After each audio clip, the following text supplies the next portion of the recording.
My guest is based in Sehiri also, and 2 or 3 years ago, Sehiri also was just an ordinary town in Ghana. Now it is a regional capital. He is the regional minister for the Western North, and Sehiri also is the capital. And from there, he has come to the studios of City TV after a few months since he took over office as the regional minister. Jojo Rocky Obeng, you're welcome to Face to Face. Thank you, Mario. How are you? I'm doing very well. You look like the youngest regional ministers. Have you done that analysis, or there are people who are younger than you? I get that from my colleague regional ministers. Okay, but you haven't checked whether or maybe you are the youngest, because you look innocent. You look very innocent. I may be the youngest. Okay. I may be, because I'm not quite familiar with everyone's age. Okay. So okay. I could be looking at the many comments I get about the chance that I could be the youngest. I should take it so. You were a vandal, so it's not fair to describe you as innocent. You may just look innocent, but if the vandalism comes out, or it's not vandal is not the same as vandalism. I'm a vandal, yes, and you could have vandalism expressing itself in a very, very cordial, meticulous, and in a very calm manner. And if that is what constitutes the look of an innocent person, I could be that vandal who looks so innocent, yes. But does vandalism connote, does being a vandal connote vandalism, or it is a wrong interpretation of what your creed is? So there is nothing wrong with one, being a vandal, and two, vandalism. So how? Vandalism means destruction, and most of it is unlawful. You're saying that there's... So our understanding as vandals in Commonwealth Hall is that we come together, raise awareness about societal issues, and attempt to provide a solution. That is my understanding. And my understanding then, and remains same as a vandal. Talk to us about your days at the University of Ghana, before we get to your region. Well, I was a student who read economics and statistics, and then played a little with student leadership. I got nominated to be the General Assembly member for Commonwealth Hall, also the secretary for the National Union of Ghana Students for the University of Ghana campus, and eventually ran for the office of the SRC president. Yes. But did you win? I didn't. You lost. Were you cheated, or you just didn't campaign enough, or your message was just not? Actually, there was no loss there. As a student, you are supposed to look into two major things: academic, and then the extracurricular activities. All of these are supposed to give you some amount of experiences to guide you to move on into adult life in a much coordinated way. So not being able to get to the end as SRC president may not have been the ultimate goal, but the processes and that I submitted myself to is the result of what we see today. Talk to us about reforms you think our public universities should be engaging in. As someone who has been a student leader, and now you're in national government, what are the things you think can be cured or should be cured in our public universities? So the observation I have made is that we need to bring more synergy between what the private sector sets as an agenda for its profit objectives and what the universities also focus on. If there is any major reform that will inure to the benefits of society, the university community, and students, I think this is one very, very important observation that I have made, that whatever the university set out to do, to teach, to research into, must be in sync with what the private sector hopes to achieve in the future. Private sector, not government. Government already has it cut out for it, and it is to provide public good. That obviously remains the core mandate of all government. But there's a lot of fluidity within the private sector. You know, so many years ago, if you wanted a message passed across, you had to sit behind a typewriter. If you were a university and you got so stuck into training people there, you would later realize that you would have been smarter if you looked into the balls of the private sector, which was then moving into technology, moving into the digital space. So a lot do not change as much as a lot do not change in the public sector as much as in the private sector. It's so fluid. And I think the university must have them in focus. I see. Do you have a public university in your region? Not yet. But is there any plan to put up one? Yes. We have started a conversation to, you know, Western North is largely a semi-deciduous forest area. And not only that, a lot of our people, their mainstay is agriculture. So we are talking to relevant state agencies that have the budget to come there and set up. I think my predecessor, the former minister, Honorable Kingsley Abuaji-Jedu, left on my desk a very important note that chronicles his effort at trying to get one such university there. And the reference was made to Cocoa Board.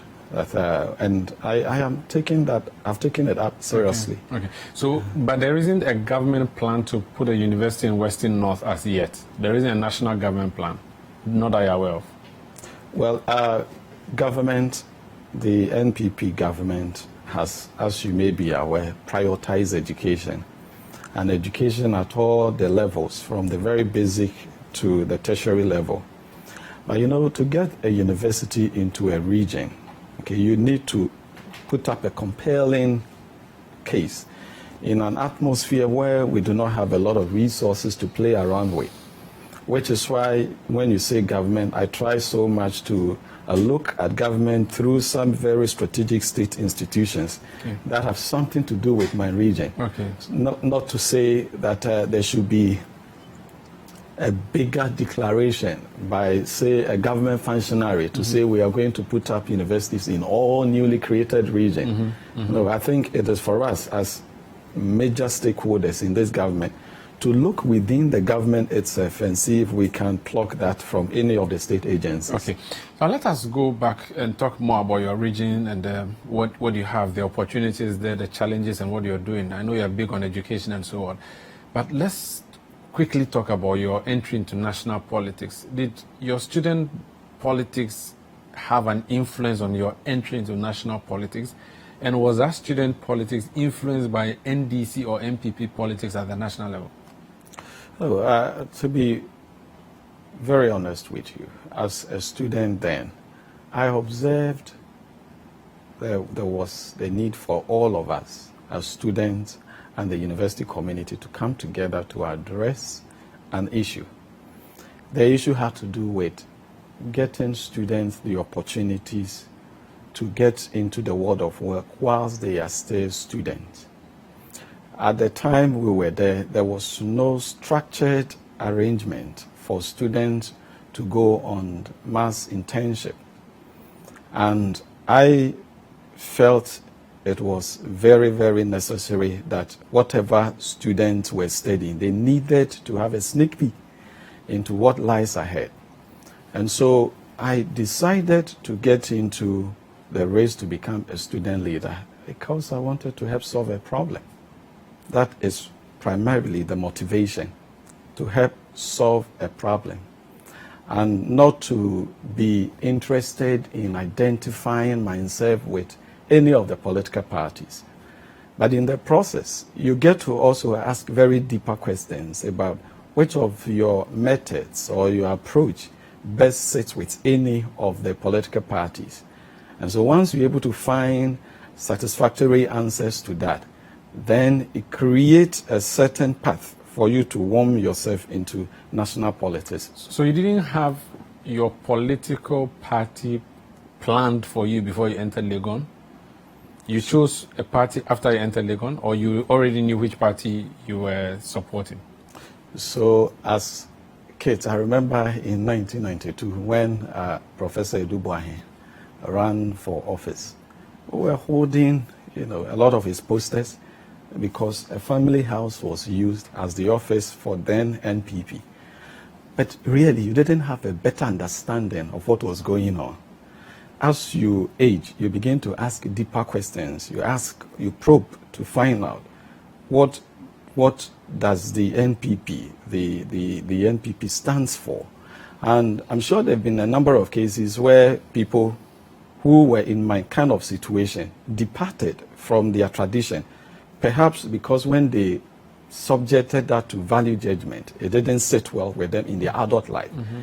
I was so fortunate that, yes, I had NPP next door, but when I pursued the leadership drive at the university and began to ask questions, I was so lucky that it sat well with the NPP as a political party, which is to focus development more within the private sector.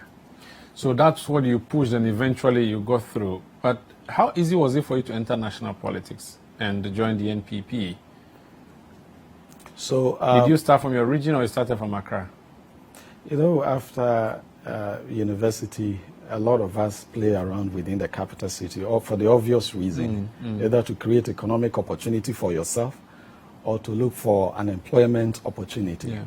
I happened to be with the former. I was looking to stay in Accra to create economic opportunities for myself. Mm-hmm. And whilst I did, we still found it's necessary to incorporate in whatever we're doing at the time the business of politics, because politics runs in our homes, in our offices. Mm-hmm. I mean, politics is basically about asking questions about the best way to develop a process, a nation, a system. Mm-hmm. So you found that it was a natural thing, and then in the national capital you gravitated, and then you started dealing with it. Did you ever hold a position in your region, or you were based purely in Accra? So politics at all levels is very basic. Basic in a sense that you would have to connect with the unit structure of your political party and then take it a notch up, as we term it here, the constituency level, and then the regional, and then the national. That is what others term as a base. Mm-hmm. Yes, I have had a lot of dealings with Western North in terms of the political setup. Before its creation, I was one of the lead advocates.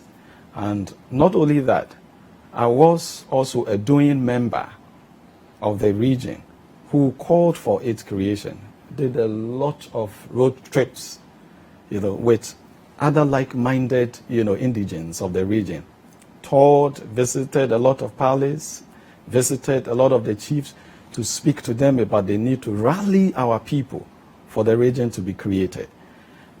As a political role, I did support my party in the constituency and in the region. I was made a regional patron of the New Patriotic Party. I was made the regional D-Day coordinator for the 2020 elections, responsible for setting up the installation, for the transmission of the results, and the distribution of resources for party business within the region. I see. So you never really held an executive position at any level in the party? Not elected. Elected position. You didn't yes. contest any elected position. Not. So how did you get the attention of the government to be part of the government? Because you were part of the first Akufo-Addo government. And that would have meant you really caught someone's eye. How did you do that if you were not on the ground, either contesting some youth organizer position or something? How did you get that? Because you were one of the deputy CEOs in the last administration. So when it comes to the issue of nomination to be a regional minister for a region, First, let us recognize that it is the sole decision of the president. But all executive presidents, they know that the regional minister will be their representative in those jurisdictions. And so, in their consideration for someone to take up that office, as you may be aware, a lot of consideration goes in there. And as general acceptability by the key stakeholders of the region is one. They may want to know, if you were president, you wouldn't want to appoint a regional minister who may have a lot of brushes with the chieftaincy system within the region. If you were the president, you would want to also nominate someone who would be accepted by the generality of your party base in that region. And a lot of factors, such as the ones that I have mentioned, all of these are considered by executive president. I like to take it that His Excellency the President, who did me the honor, in his own wisdom, was very much convinced that my choice as a regional minister sits very well with the people of the Western North region, and also sit well with his governments and the agenda that he has for the people of the Western North region. We woke up one day before election 2020 and were told that you and your colleague deputy and your boss had been fired by the president. That surely would be a blot on your politics, isn't it? No, Umaru, you see, the business of politics, the way it runs, we have to begin to reorient people. When you work as a group to secure political power, the power base looks at the strength of each and every one and offers opportunities that are available for its members to exploit, to help prosecute its agenda. It should not at any point in time be considered to be a private reserve for anybody. The call to public service, it is a call to public service, and oftentimes it is tied to specific tasks. We were put into office to help facilitate youth development. In the wisdom of the president, at some point in time, he needs to find a replacement for some of his team members. It's just like, being in a football team. The president is the coach. All the appointees are the players. Except that... Just hold it. All the appointees are the players. If any player is deemed in the eyes of the coach not to be at their very best, he calls the player out, replaces him.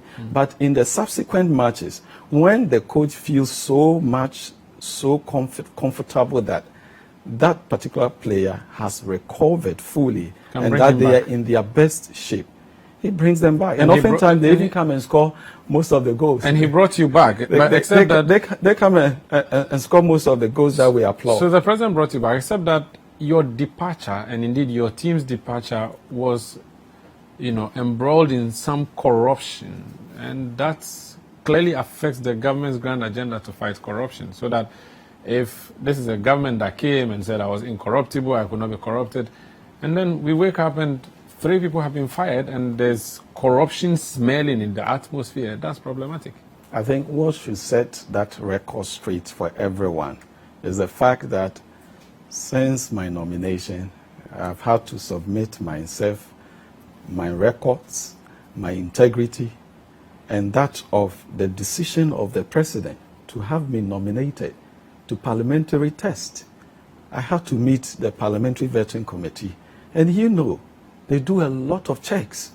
They do a lot of background checks to satisfy themselves as to whether one is in good standing in terms of the issues you have raised, and then they give you a pass. So sitting here, not as a rejected minister nominee, but as a minister for Western North region, should better answer this. Those who have that kind of that you have concern. A clean bill of health. This is Face to Face on City TV. My name is Umaru Sandamadu. My guest is the Western North Regional Minister. I asked why they didn't find a more creative name to give the region than Western North. It's Jojo Rocky Obeng. When we come back, we'll talk about the region, the potentials there, the challenges there, and his drive to fix education. Stay with us. It's a good day to meet every challenge. It's a good day to want more out of life. It's a good day to wish for it, work for it, go get it. Familiar taste, a delicious indulgent with a flavor you just can't hide. Refreshing energy, gives so much for so little. For a strong performance, you've come to the right place. Good Day Energy Drink. Why wait a minute to enjoy a good day when every second counts? Good Day Energy Drink keeps you going. Excessive drinking can be detrimental to your health. Not recommended for persons under 18 years, lactating mothers, pregnant women, and people sensitive to caffeine. This advertisement has been vetted and approved by the FDA.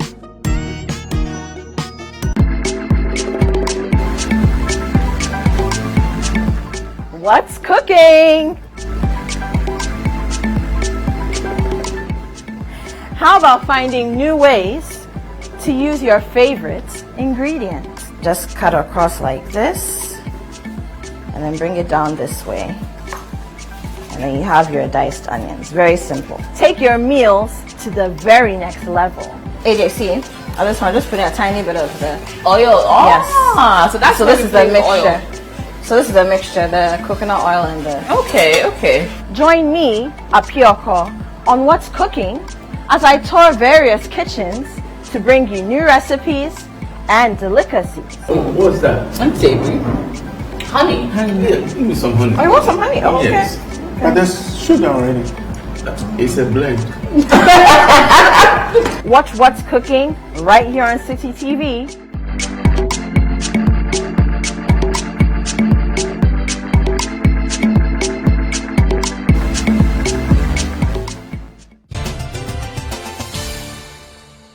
You're welcome back to Face on City TV. My name is Umaru Sandawad. My guest is a regional minister for one of the newly created regions, Western North. Many people would be judging all you regional ministers with Henry Quartey. He's all day on the road, demolishing structures, giving instructions, clearing traffic and all of that. Are you going to be a Henry Quartey type of minister, or you're going to chart your own path? Because Henry Quartey seems to be exciting everybody. He's behaving like Rollins, entering the gutters and cleaning. I mean, Henry Quartey is my senior in government, and all of us as regional ministers have shown so much support. If you recall, not long ago, we have had to join him on one of those many trips, to help sanitize the city when we had the regional ministers conference. He's doing so well for our capital city, and we continue to urge him to do even more. And I'm so excited that he has your support and the very good things that you said about him. I wish the Ghanaian people listen to you and then focus more on this drive so that they help make our city work better for everyone.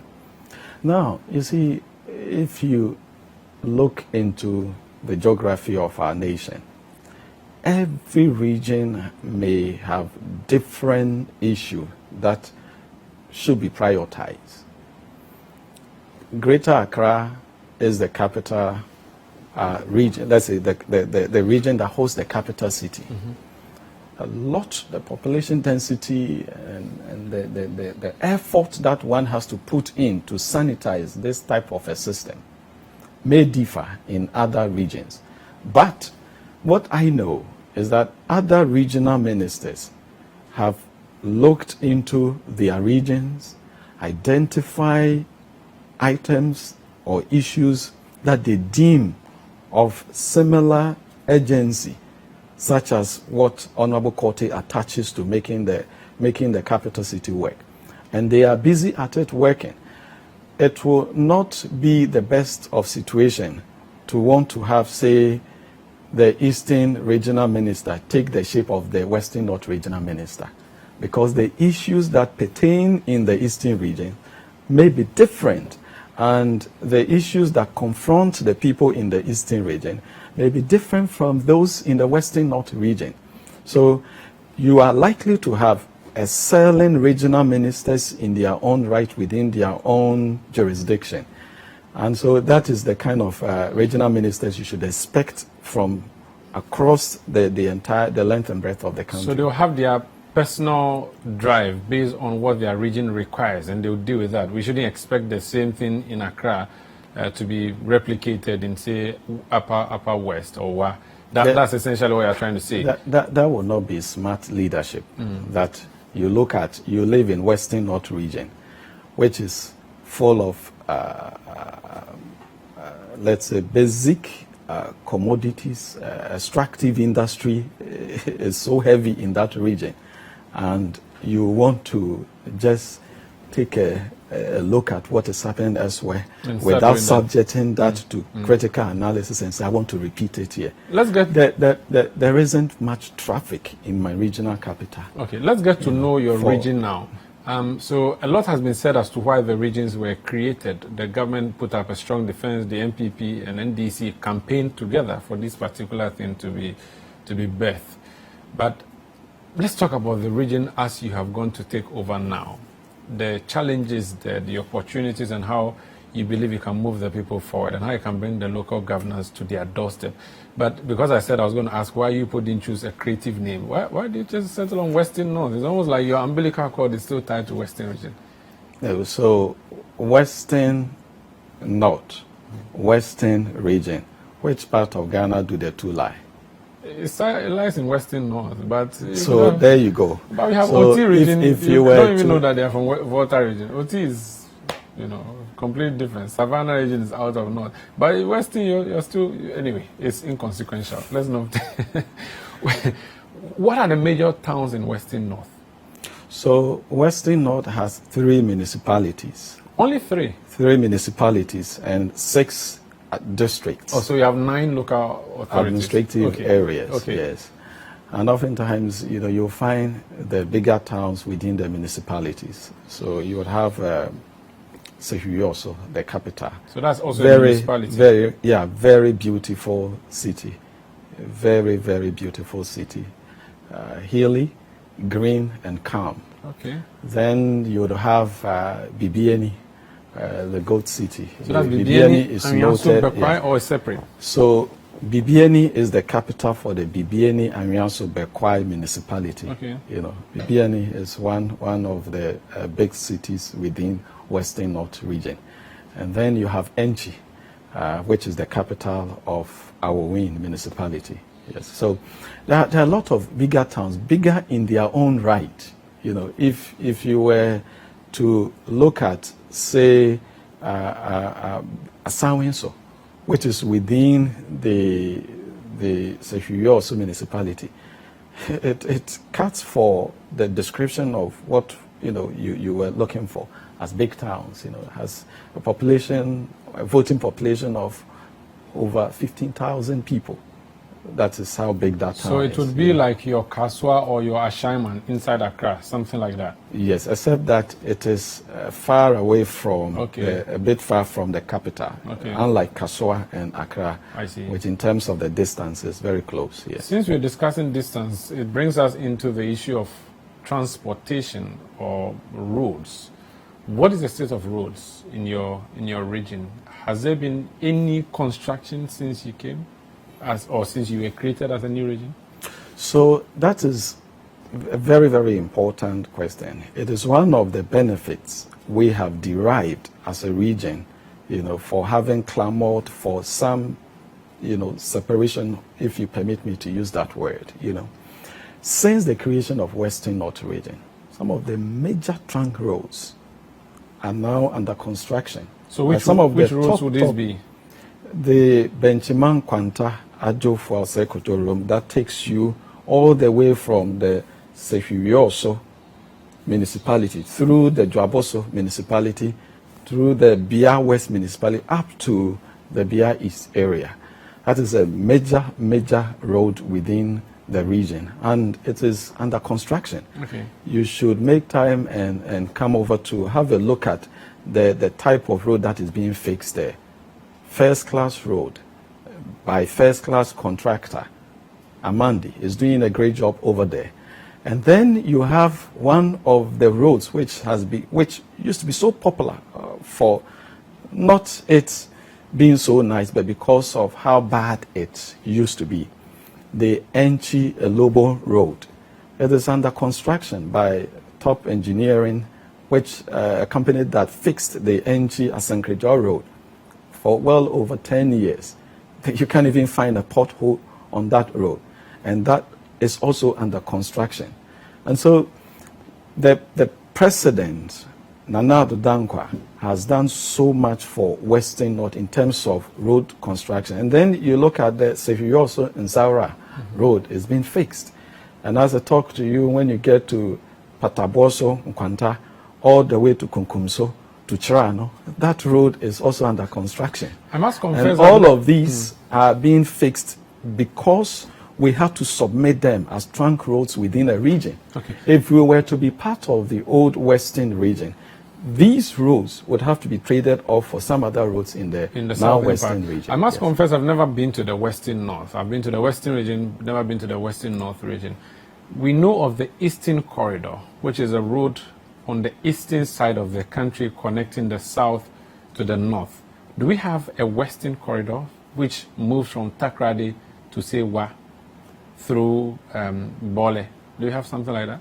Also, we have roads that connect, but they meander through the middle belt of the country. Okay. And so you have a lot of, from the western region, running through Takwa, Bogoso, Pristia, all the way to Wasekrupon, Ayamfure, and then it crosses into my region, into the Bekwai area, moving to Bibiani. Bekwai is Ashanti.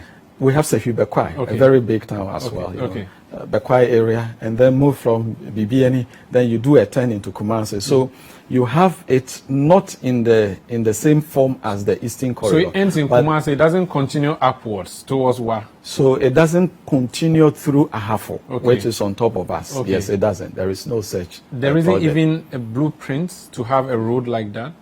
These are some of the things as new regions working together with. Because I'm looking at it nationalistically. If we have a central corridor, Yes. which is Accra through Kofredwa or Nsawam, it depends on what you use, to Kumasi and continues to Tamale through to Bolga, we should also have an eastern corridor, which we have from Asikuma Junction, goes through Nkwanta, Oti, Damanko, and then it goes up all the way to Boko. We should have another one for the western side, because it started well in the south, except that when you got to your place, it lost the plot, which I find a bit curious. Is it that there are no huge settlements that require an international route going through them? Because if you carried cargo from Takrady port and you're taking it to Burkina Faso, you could easily go through that route, and Tawa, and then you are in Hamile border and you are gone. What do you think? So if you picked goods from Takrady port, you would ask your question, which parts of the country receive most of their goods through the Takrady port? Or which of our neighbors, say Burkina, Ivory Coast, which of them receive a lot of their goods through the Takrady port? You would realize that we do trade a lot with our neighbors to the west. Ivory Coast. Ivory Coast. And so the road from Takrady running through the Nzema areas, first-class road is being fixed. I think there has to be a compelling economic need for a road to be constructed, and it is not that we want to label them as Eastern Corridor, Western Corridor, Central Corridor. They must make a lot of economic sense. As it stands now, as a region, we do so much with our neighbors to the south. Okay, and the roads are already linked. They have been constructed. They are there. And we do to our neighbors to the center part of the state. As we develop as a nation, we may find the need for us to even draw a line through the very south of the western all the way to the very north of the west of our country. But as it is now, we are yet to get to that point. And so we should not trade off the priority roads, those that make a lot of economic sense now, for the obvious reason of wanting to label a road as being a one-line road from the very south to the north. Joe Garte, when he was Minister for Railways, has given us a plan. It has a central corridor, the eastern corridor, and the western corridor rail tracks. Is there any rail line in your region? Yes. From where to where? But the unfortunate thing is that it is one of those lines that must be rehabilitated. So you don't have a rail line. So we had rail lines from Awaso, the bauxite.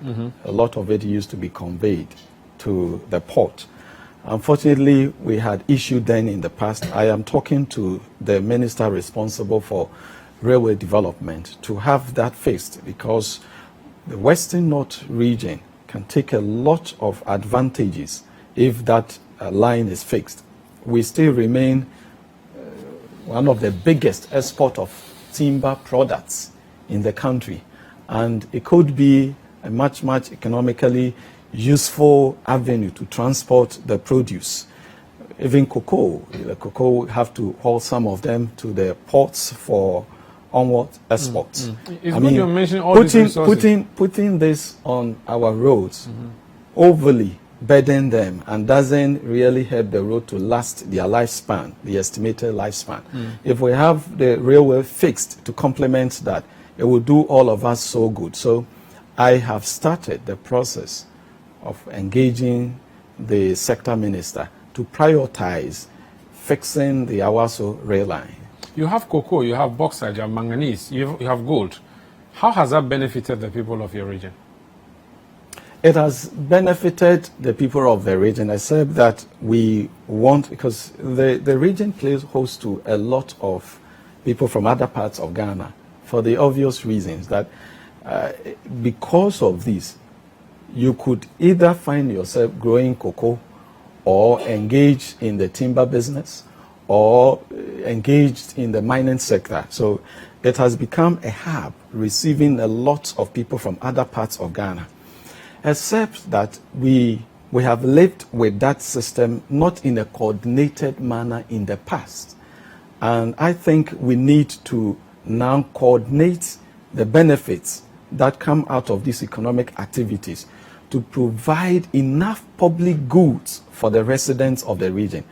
Say, for instance, when I see a lot of the timber logs being hauled out of the region, even though we have some timber processing firms in the region, I still believe a lot of the processing must take place there.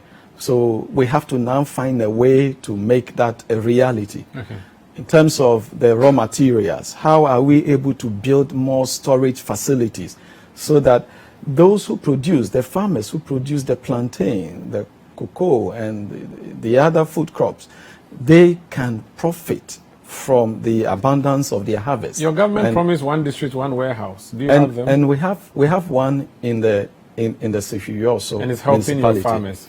Yes, it is. But the production levels are such that we should not limit storage facility to government effort. Okay. We have to make it more attractive to the private sector to come in there and invest. Okay. Let me give you an example. On every Tuesday, if you visit the regional capital, Sefiyo also, you will see a lot of plantain lined up by the roadside. Some of the cars that are supposed to transport them to Accra and other parts of the country are not able to move them. And once they are not able to move them, it takes away the freshness of it because the people do not have storage facility to have them there.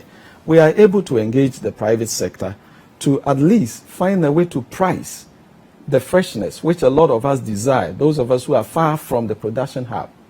So these are some of the areas I like to engage people. Okay. Government has put up the warehouse, but if we were to leave all the production that goes on in the region to government warehouse, we would not be using our full potential. Talk to me about Galamsey.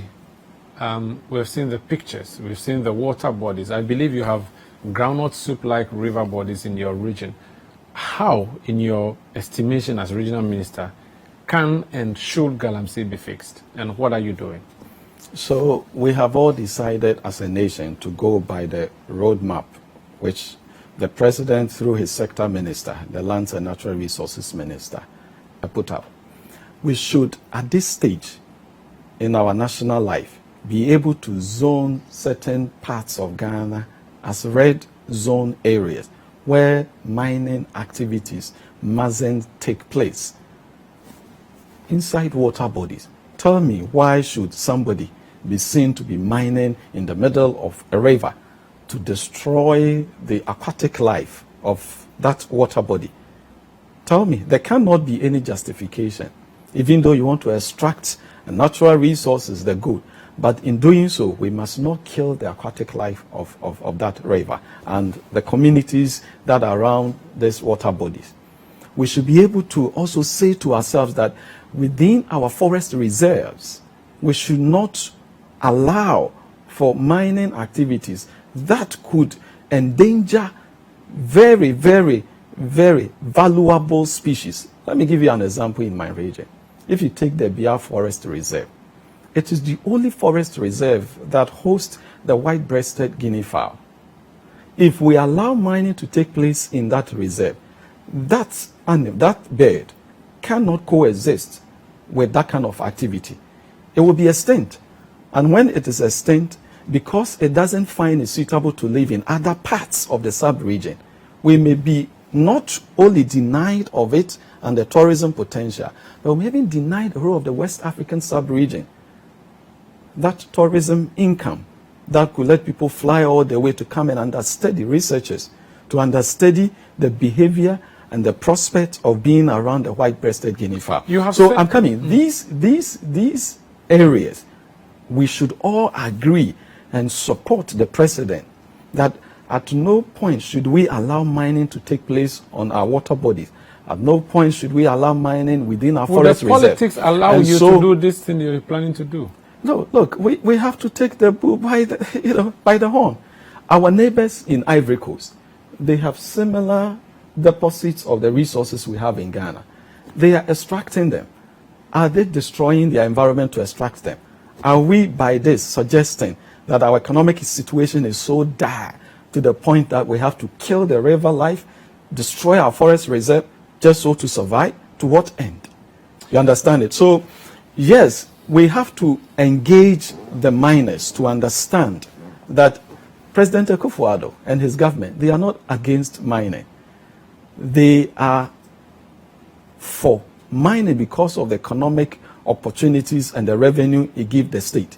But they do not also want to encourage people in their quest to find themselves engaged economically, to destroy the future and the foundation of our state. By the way, you have to focus on the fact that our forebears, where I come from, in the Western North region, the river tunnel that is there, the Doswe, which is within the Awomi municipality. When I was growing up as a young man over there, it was a clean water body. That is not the asset they bequeathed to me. They didn't bequeath to me water bodies that have the aquatic life dead and they look so terrible and all of that. So it behoves on all of us to work together that as we engage in economic activities, we protect the environment. Very well. The free SHS is critical. Indeed, education has been a key agenda for the NPP government, the Akufo-Addo-led NPP government. This new regional minister for the Western North says he has taken education to another level in the region. We hear what he plans to do for the education sector, what he already has done, because you may have a plan but never execute it. Stay with us on Face to Face. When we come back, I'll talk to him about that.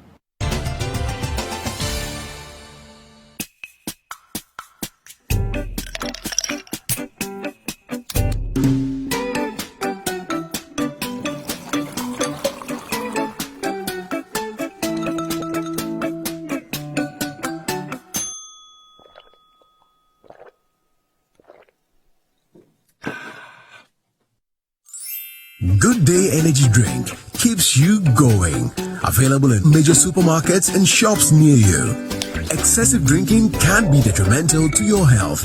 Not recommended for persons under 18 years, lactating mothers, pregnant women, and people sensitive to caffeine. This advert is FDA approved.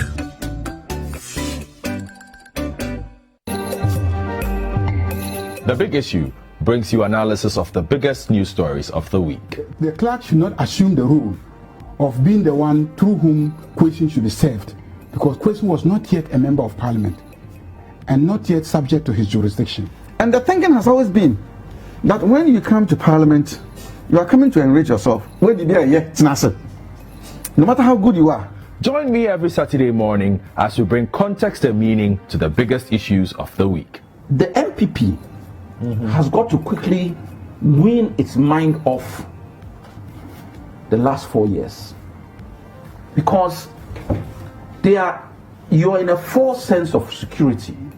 At a point, it was so bad that the President of the Republic then, who was the leader of the New Patriotic Party, President Kufuor, had to issue a statement to encourage the Electoral Commission to declare the winner so he could use the power and the authority of government to ensure that the winner was supported. My name is Godfred Akutobuafo, and this is The Big Issue. Every Saturday at 10 a.m. only on City TV.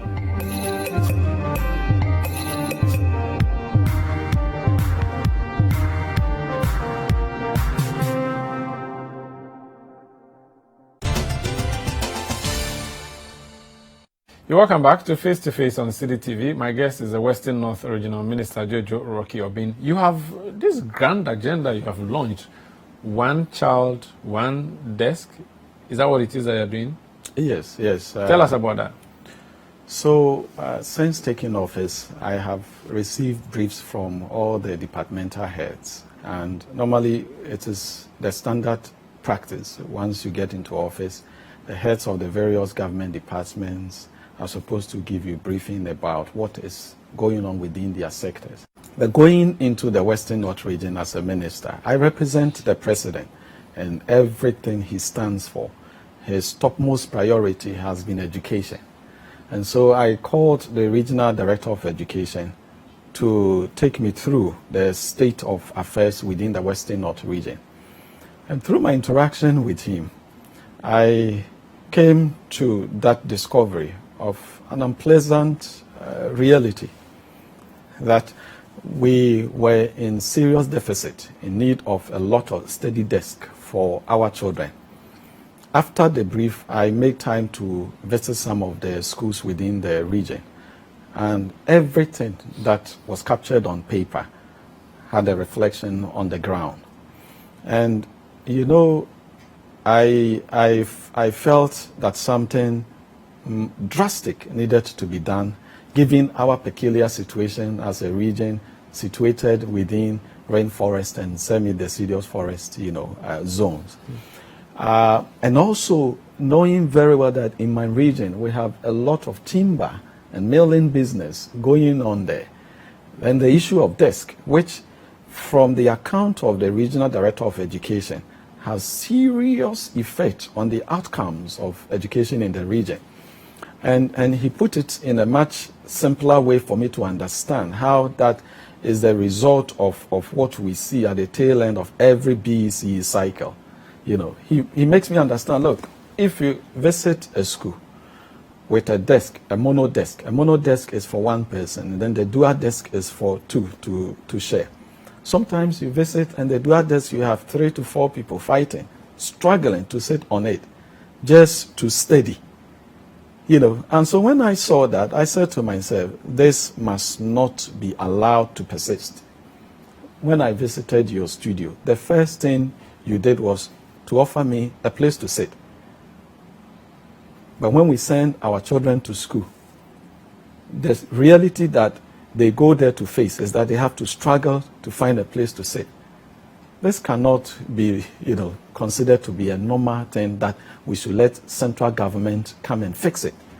I didn't think, it should be limited to that, because from where I sit, central government takes care of the salaries of the teachers, their condition of service, pays for the school fees of the students, and provides some study materials to help their studies.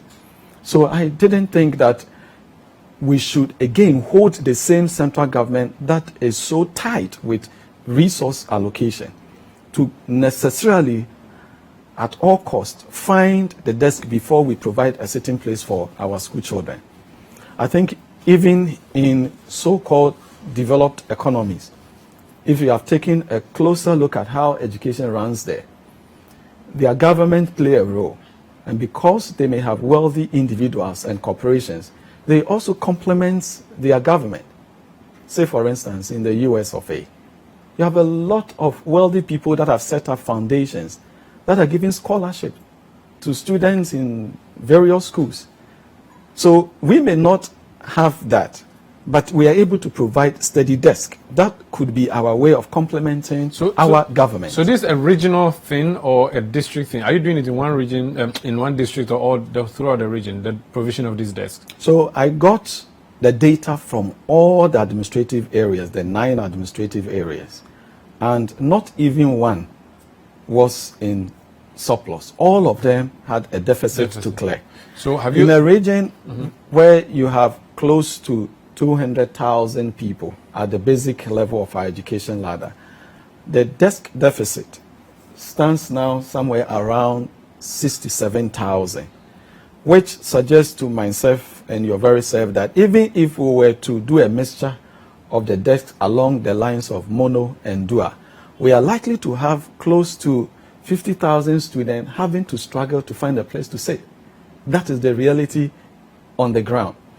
I have paid attention to my region for the obvious reasons that, look, we live among trees. And not only that, we have timber companies operating there. They are businesses, yes, I understand. What that do to us is that we are able to get the refined or the finished material at a cheaper price to do desk than somebody in Accra. So you don't think you should produce it in Accra and ship it back? You should produce it there and then because the raw material is close by. And you get the factories or the companies to supply you. That's what you are going to do. So what we are going to do is to make sure that every school child within the Western North region, whenever they go to school, they have a desk, they have a place to sit. And would this be mono desk or dual desk? It is often a determination by the technical people here, the director of education, at the municipal level, the district level, and at the circuit level. So they'll determine the nitty-gritties. But your job is to provide the desk for the people. If you look at the nursery setting, oftentimes they do what they term as the circular desk arrangement. They don't sit in a line arranged form of, as we see. So your job is to provide the... It's to provide based on the need analysis. So how many do you plan to produce or provide the desk? For how many students? Our task is to clear the deficit that has built on for so many decades of 66,000. Our task is to clear that and also have a system in place. You know how children at that level play with their desk. If you were to supply, let's say in a classroom of 30 students, everyone has a desk. At the primary level, if you give that out today, in a year's time, because of the way children are so playful, you wouldn't have the 30 desks in their original or correct. There may be some breakages. So you work on maintenance. So this is a system that is looking at clearing the deficit and also having at the back a plan to do replacement when we are through with the deficit. Who is going to provide the money? So like we've said, since the beginning of this campaign, that we are looking within the Western North region. I have had stakeholder engagement first with the heads of governments within the various administrative areas to prioritize, and as regional minister, I get to see their budget, to prioritize desk under their education subsection of their budgets every year. And at the launch, all of them pledged, some pledged to the tune of 100,000 Ghana cedi to spend within their DACF allocation on desk because we have set out to clear the deficit. Now, aside dealing with the government heads, I'm also talking, we've actually spoken to a number of the owners of these timber firms and the timber processing firms in the region. And the response has been very positive. We need to go. Last question. How soon should we see the desk physically deployed to the school? So as I talk to you right now, at the launch 2 days ago, we received over 3,000 steady desks. And starting next week, I am going to do the distribution in an equitable manner in the region. So you will see me move from one administrative area doing a distribution of desks on need basis. as suggested to me by the technical, people within our education sector in my region. So by mid-May, you would begin distributing these desks? By next week. Yeah, that's mid-May. Yes, that's yes, mid-May. Yes. So you'll be starting by mid-May. We wish you all the best. We'll come back in a year or two to see how you and your region have fared. Thank you so much for joining us on Face to Face. Jojo Rocky Obeng, Western North Regional Minister. Thank you for having me, and thank you for being a friend of One School Child, One Desk. I support education, and I'm happy that you're doing this. And I wish the kids in Western North all the best. And I pray that the rich people in there would help you. You can go and see a few of them and ask them to give you financial support. And City FM is also, City TV is also calling on its viewers to not stay far away from the region, but to also come to us with donations. We are ever ready and prepared to acknowledge them. You just did a promotion on CCTV. The sales manager will For get you. One School Child, One Desk. That would be it for Face to Face today. My name is Umaru Sanda Amado. Do stay with us for the next edition next week, but keep watching City TV. It's your world.